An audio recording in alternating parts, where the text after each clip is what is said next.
Fact-checked the former president multiple times tonight, and at times it got a bit heated. Former President Trump met a friendly audience in New Hampshire. He even drew laughs when he mocked the trial in which a jury found him liable for sexual abuse. What kind of a woman meets somebody and brings them up, and within minutes you're playing hanky-panky in a dressing room, okay? Trump also defended comments he made on the Access Hollywood tape, saying he could grope women.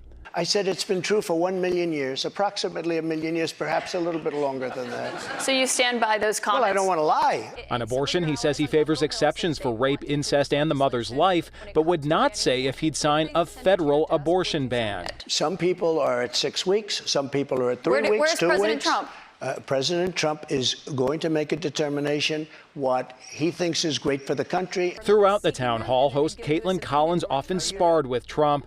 I would like for you to answer the question. Okay, it's very simple to answer. That's why I asked it. It's very simple to, you're a nasty person, I'll tell you.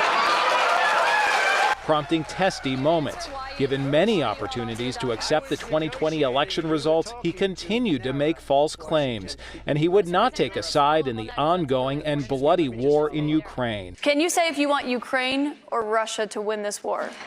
I want everybody to stop dying. Outside the town hall, voters on both sides and opinions haven't budged. All they're doing is spewing out more lies, trying to drag him through the mud. It just reinforces what I already knew, that he can't be trusted. He's not an honest man. Now, the president was also asked tonight if he would accept the results of the 2024 election, and he would not absolutely commit to accepting those results.